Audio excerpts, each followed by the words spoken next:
જય શ્રી કૃષ્ણ મિત્રો, નિત્ય સત્સંગમાં આપ સૌનું સ્વાગત છે। આજે આપણે સાંભળીશું દુર્ગા સપ્તશતી અધ્યાય 8 તથા 9। જો આ વિડીયો તમને પસંદ પડે તો લાઈક અને શેર કરી ચેનલને સબસ્ક્રાઇબ જરૂરથી કરજો। આગળના અધ્યાયમાં આપણે ધૂમ્રલોચનનો વધ તથા ચંડમુંડના વધની કથા સાંભળી। તો હવે આપણે સાંભળીએ દુર્ગા સપ્તશતી અધ્યાય 8 રક્તબીજનો વધ। ઋષિ બોલ્યા, ચંડ અને મુંડનો વધ તથા પોતાની તમામ સેનાનો સંહાર થયેલો જાણી અસુર રાજ શુંભ અતિ ક્રોધી ભરાયો। તેણે પોતાના સૈન્યને યુદ્ધે જવા આજ્ઞા કરી। 86 જુનંદા યોદ્ધાઓ, તમારા તમામ સૈન્યને લઈ તૈયાર થઈ જાઓ। હે 84 કંબુઓ, તમે પણ તમારી 4 પ્રકારની સેનાને લઈને યુદ્ધ કરવા માટે ચાલી નીકળો।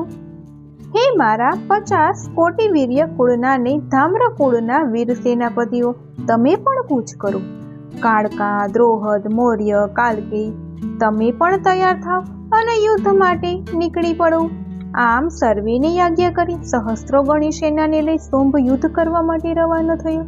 શુંભની સહસ્ત્રોની સેનાની આવતી જોઈ માતાજી ચંડિકાએ ભયાનક ધનુષ્ય ટંકાર કરી આકાશ ધરતીને ગજવી નાખ્યા। અને એ જ વખતે માતાજીના સિંહે પણ અતિ વિકરાળ ગર્જના કરવા માંડી। સાથે ઘંટનો નાદ કરી અંબિકા દેવીએ પણ ગર્જનામાં વધારો કર્યો। સિંહની ગર્જના, ધનુષ્યના ટંકાર સાથે ઘંટનાદ થવાથી 10 દિશાઓ ધણધણી ઉઠી। એ નાદથી પણ ભયંકર નાદ કાળકા દેવીએ કર્યો। આવા તમામ અતિ ભયંકર નાદથી અસુર સેનાએ અંબિકા દેવીને, સિંહને તથા કાળકાને ઘેરી લીધા।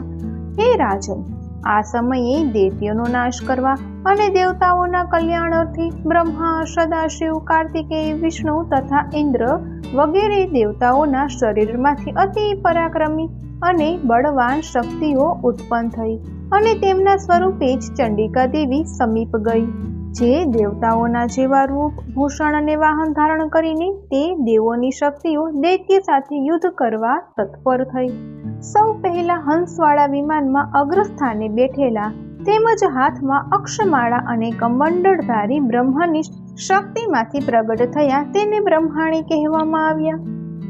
પોઠી અને સવારીવાળા, હાથમાં ત્રિશૂળધારી, સર્પોના આભૂષણધારી, ચંદ્રને મસ્તકે ધારણ કરનારા ભગવાન શંકરની શક્તિમાંથી પ્રગટ થયા તે મહેશ્વરી કહેવાયા।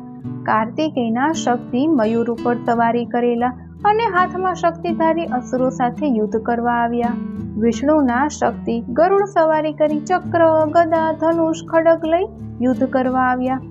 યજ્ઞવારાના રૂપધારી શ્રી હરિના શક્તિ વારાહી વરા રૂપે યુદ્ધ કરવા આવી પહોંચ્યા। ભગવાન નૃસિંહના શક્તિ નારસિંહ નૃસિંહ સ્વરૂપે જ પોતાની કેશવાળી ધૂણાવતા આવ્યા। ઐરાવતની સવારીવાળા વ્રજધારી ઇન્દ્રના શક્તિ એલદ્રી દેવી પણ આવી પહોંચ્યા। આ બધી શક્તિઓથી ઘેરાયેલ સદાશિવે ચંડિકાને કહ્યું, મને પ્રસન્નતા થાય એટલા માટે આપ સર્વે આ દૈત્યોનો નાશ કરો। ત્યારે દેવીના શરીરમાંથી કરાળ કાલ સ્વરૂપધારી શક્તિ ઉત્પન્ન થયા અને ભયંકર નાદ કરવા લાગ્યા।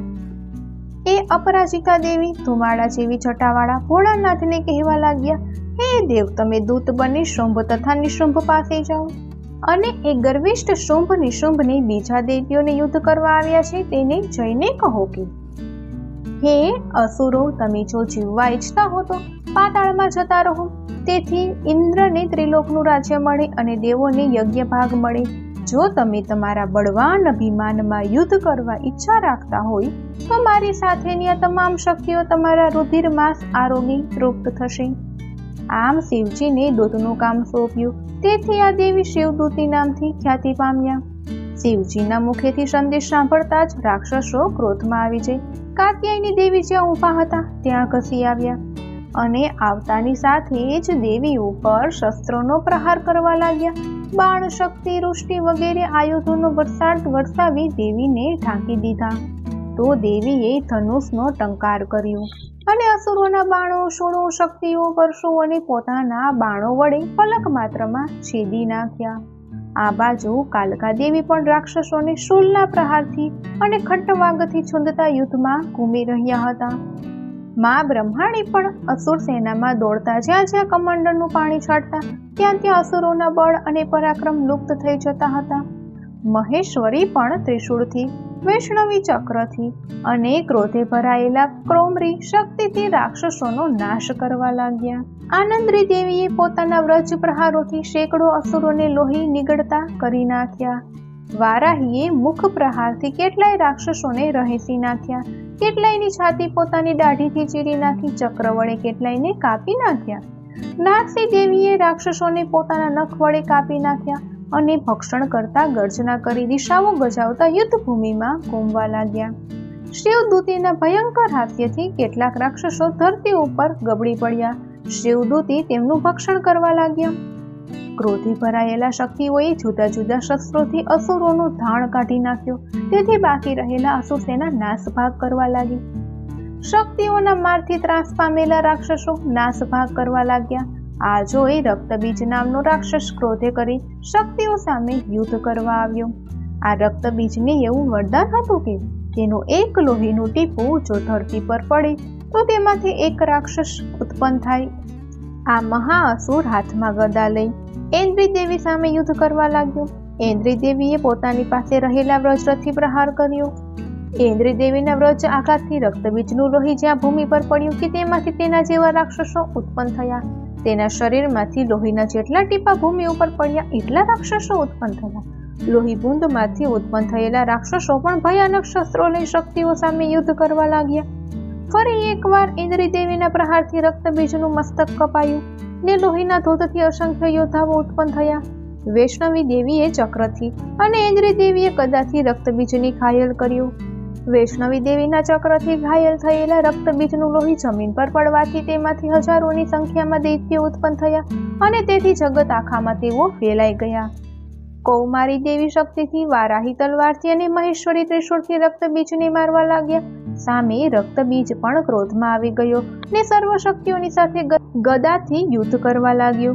ત્રિશૂળ અને શક્તિના અનેક પ્રહારોથી રક્તબીજના શરીરમાંથી ધરતી ઉપર પડેલા લોહીમાંથી અનેક રાક્ષસો ઉત્પન્ન થયા અને આ રાક્ષસોથી જગત વ્યાપ્ત થયેલું જોઈ દેવતાઓ ખૂબ જ ભય પામવા લાગ્યા.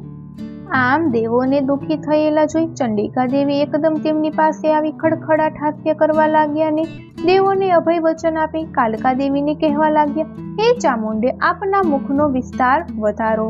હે કાલિકા, મારા શસ્ત્રોના ઘાથી રક્તબીજના લોહીમાંથી ઉત્પન્ન થયેલા રાક્ષસોને તમારા મુખમાં સમાવી લો. લોહીમાંથી ઉત્પન્ન થતા અસુરોનું ભક્ષણ કરતા કરતા તમે રણભૂમિમાં ફરો. આમ કરવાથી જ રક્તબીજના બધા લોહીનો નાશ થશે. તમે અસુરોનું ભક્ષણ કરતો તેથી તે બીજી વાર ઉત્પન્ન થશે નહીં. આમ કહી ચંડિકા દેવીએ પોતાના ત્રિશૂળના પ્રહારે રક્તબીજને છેદી નાખ્યો ને કાલિકા દેવીએ તેના રુધિરને પોતાના મુખેથી આરોગી ગયા. રક્તબીજે ચંડિકા દેવી ઉપર ઘા કર્યો તો દેવીએ પોતાની ગદાથી તેને ઘાને વ્યર્થ બનાવી દીધો. તેથી કંઈ થયું નહીં, પરંતુ રક્તબીજના શરીરમાંથી પુષ્કળ પ્રમાણમાં લોહી વહેવા લાગ્યું. તેના શરીરમાંથી જેમ જેમ લોહી નીકળતું તેમ તેમ દેવી પોતાના મુખે કરીને ગ્રહણ કરી લીધું. એટલે લોહીમાંથી જેટલા અસુરો ઉત્પન્ન થયા તે સર્વેનું દેવી ભક્ષણ કરી ગયા અને રક્તબીજનું લોહી પણ ગ્રહણ કરી ગયા. દેવી લોહી ગ્રહણ કરી રહ્યા છે તેવા રક્તબીજને ચંડિકા દેવીએ પોતાના ત્રિશૂળ, બાણ, વજ્ર, તલવાર અને મુષ્ટિના પ્રહારથી નાશ કરી નાખ્યો. હે રાજન, આમ શસ્ત્રોના પ્રહારથી ઘાયલ થયેલો રક્તબીજ લોહી વિહીન થઈ ધરતી ઉપર પડી મૃત્યુ પામ્યો. હે રાજન, આ જોઈ દેવતાઓ હર્ષ પામ્યા અને બધી દેવીઓ લોહીપાનથી મસ્ત બનીને નાચવા લાગી. ઇતિ શ્રી દુર્ગા સપ્તશતી રક્તબીજ નામનો 8મો અધ્યાય સંપૂર્ણમ. ઓમ તત્સત. તો મિત્રો, આ હતો દુર્ગા સપ્તશતીનો અધ્યાય 8 રક્તબીજનો વધ. હવે આપણે સાંભળીએ દુર્ગા સપ્તશતી અધ્યાય 9 નિશુંભનો વધ. રાજા બોલ્યા, હે ભગવાન, દેવીના ચરિત્રનું મહાત્મય તથા રક્તબીજની જે કથા કહી, પરંતુ રક્તબીજનો વધ થયા પછી શુંભ નિશુંભ ક્રોધે ભરાયા હશે અને તેથી તેમણે જે કર્મ કર્યું તેની કથા હું આપને મુખે સાંભળવાની ઈચ્છા રાખું છું. ઋષિ બોલ્યા, હે રાજન, તો શુંભ નિશુંભના કર્મની વાત કહું છું, તમે તે સાંભળો. રક્તબીજ અને તેની અસુર સેનાનો નાશ યુદ્ધમાં દેવીના હાથે થયો. આથી શુંભ તથા નિશુંભ બંનેને ભયંકર ક્રોધ વ્યાપ્યો. દેવીના હાથે પોતાની અસુર સેનાનો નાશ થતો જોતા ક્રોધે ભરાયેલો નિશુંભ અસુર સેનાને લઈ દેવી સાથે યુદ્ધ કરવા ગયો. આ સમયે નિશુંભની ચારેય બાજુ મહાબળવાન અસુરો હતા. તે બધાય અતિ ક્રોધમાં દાંતની કકડાટી બોલાવતા પોતાના જ હોઠને ચાવતા દેવીને હણવા તેમની તરફ ગયા. મહાબળવાન શુંભ પણ પોતાની સેના સાથે દેવી સામે યુદ્ધ કરવા લાગ્યો ને ચંડિકા દેવીનો વધ કરવા આવ્યો. ત્યારબાદ શુંભ નિશુંભે અસંખ્ય બાણોનો વરસાદ વરસાવ્યો. આમ દેવી સાથે મહાભયાનક બાણ યુદ્ધ થયું. ચંડિકા દેવીએ એ બધા બાણોના પોતાના બાણોથી નાશ કરી નાખ્યો. વળતો પ્રહાર બંને અસુરો ઉપર કર્યો. ભયંકર ખડગ અને પ્રકાશિત ઢાલ થઈને નિશુંભે ચંડિકા દેવીના શ્રેષ્ઠ વાહન સિંહના મસ્તક ઉપર વાર કર્યો. પરંતુ દેવીએ તરત જ પોતાના શૂરપ નામના બાણથી નિશુંભના બાણ અને 8 ચંદ્રકવાળી પ્રકાશિત ઢાલનો નાશ કર્યો. પોતાના ખડગ અને ઢાલને નષ્ટ થયેલા જોઈ નિશુંભે શક્તિ શસ્ત્ર ફેંક્યું. સામે દેવીએ પણ પોતાના ચક્ર વડે શક્તિ શસ્ત્રોનો નાશ કર્યો. ક્રોધે ભરાયેલા નિશુંભ દેવી તરફ ત્રિશૂળ ફેંક્યું, પણ દેવીએ મુષ્ટિ પ્રહારથી જ ત્રિશૂળના ટુકડા કરી નાખ્યા. પછી નિશુંભે ગદાનો ઘા કર્યો, પરંતુ દેવીએ તેનો પોતાના ત્રિશૂળ વડે નાશ કરી નાખ્યો. ત્યાર પછી નિશુંભ હાથમાં પરશુ લઈને દોડ્યો, પરંતુ દેવીએ બાણો વડે નિશુંભને ઘાયલ કરી નાખ્યો. તેથી નિશુંભ ધરતી ઉપર ઢળી પડ્યો. નિશુંભને ભૂમિ ઉપર ઢળી પડતો જોઈને અતિ ક્રોધનો માર્યો શુંભ દેવી તરફ ખસી ગયો. રથમાં બેઠેલો શુંભ શ્રેષ્ઠ આયુધો લઈ પોતાની 8 ભુજાઓથી આકાશને વ્યાપી રહ્યો છે તેવા શોધવા લાગ્યો. તેને આવતો જોઈ દેવીએ શંખનાદ કર્યો અને અતિ ભયંકર ધનુષ ટંકાર કર્યો.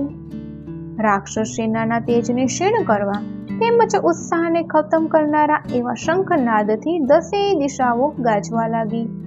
ત્યારે દેવીના સિંહે પણ હાથીનો ગર્વ ઉતરી જાય તેવી પ્રચંડ ગર્જના કરી ધરતી આકાશ તેમજ દિશાઓને ગજવી નાખી. આખું ભુવન ગાજવા લાગ્યું.